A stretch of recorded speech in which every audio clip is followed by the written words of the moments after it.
Hujan lagi, banjir lagi. Namanya juga Jakarta, warganya sih udah pada paham ya. Tapi yang namanya banjir gak bisa dinormalisasi. Secara dampak kerugiannya kemana-mana. Kita diskusi.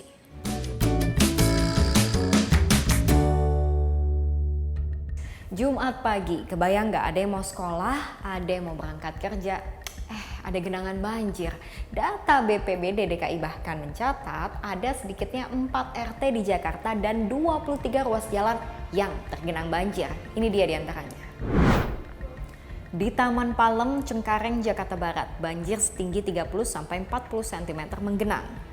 Di Kelapa Gading, Jakarta Utara, genangan juga menutup sejumlah ruas jalan meski masih bisa dilintasi sebagian kendaraan. Di perempatan Cakung, Jakarta Timur, lalu lintasnya juga jadi kusut semeraut imbas adanya genangan. Semua berebut untuk jalan untuk sampai ke tujuan. Akses jalan di Kamal Raya Kalideres juga terendam banjir setengah meter sampai 1 meter. Sepeda motor yang nekat melintas mogok. Banjir juga sampai ke permukiman warga. Kawasan langganan banjir permukiman di Rawa Indah, Pegangsaan 2, Kelapa Gading. Ketinggiannya hampir mencapai setengah meter. Pertanyaannya, sejauh ini apa saja upaya yang sudah dilakukan oleh Pemprov DKI Jakarta untuk mengatasi banjir? Kami sudah mencoba menghubungi PJ Gubernur DKI Jakarta, tapi hingga saat ini masih belum ada tanggapan. Namun beberapa hari sebelumnya, Heru Budi Hartono sempat menyatakan hal ini. Jadi, titik-titik tertentu di Jakarta masih ada banjir. Poin masuk akalnya adalah akan terus kita tambah pompa portable, dinding penahan, embung, pintu air, peninggian jalan, dan lain sebagainya.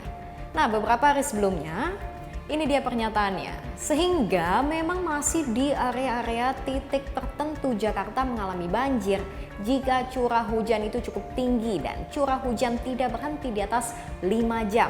Kalau di bawah 5 jam dan curah hujan di bawah 150 mm, semua masih bisa diatasi. Nah, pengamat juga sepakat dengan hal ini. Di daerah beberapa lokasi yang juga tergenang ataupun terdampak banjir, karena sistem saluran drainase kita itu kurang bagus ya. Rata-rata sekarang lebar saluran drainase kita itu hanya sekitar 1 sampai 1,5 meter, Mas. Jadi kapasitasnya sebenarnya sudah tidak memadai dalam konteks kalau curah hujan kita ini menuju ke lebat ataupun ekstrim, artinya di atas 150 mm per jam misalnya. Nah, ini yang harusnya menjadi catatan dari pihak Pemprov DKI kalau kita ingin menangani Jakarta secara bertahap tadi. Banjir di Jakarta berdasarkan penyebabnya bisa dibedakan menjadi 3. Banjir kiriman, banjir akibat luapan sungai. Banjir hujan lokal, banjir akibat curah hujan tinggi dan drainase yang tidak maksimal. Serta banjir rob, banjir akibat naiknya permukaan air laut. Nah, beda jenisnya, beda juga penanganannya. Kalau tidak tepat sasaran, ini catatan pengamat. Di luar konteks yang hujan belum terlalu lebat ini ya, terus kemudian melihat kesiapan Pemprov DKI, maka bisa dipastikan akan terjadi 3. 1, pemukiman yang ada di bantaran kali pasti akan terdampak banjir ya. Begitu ada banjir kiriman, hujan lebat ya, misalnya di daerah Bogor dan sekitarnya puncak hujan lebat, maka bisa dipastikan pemukiman yang berada di bantaran kali akan terdampak banjir. Kedua, selama tidak ada perbaikan rehabilitasi saluran drainase, maka daerah-daerah yang berada di cekungan, kemudian lokasinya itu jauh dari sungai tapi banjir, bisa dipastikan akan terdampak banjir lagi. Yang ketiga, selama pemukiman di daerah Pantura tidak segera dibenahi juga, maka banjirop akan terjadi. Tahun 2024, penanganan banjir termasuk dalam 6 program prioritas Pemprov DKI Jakarta.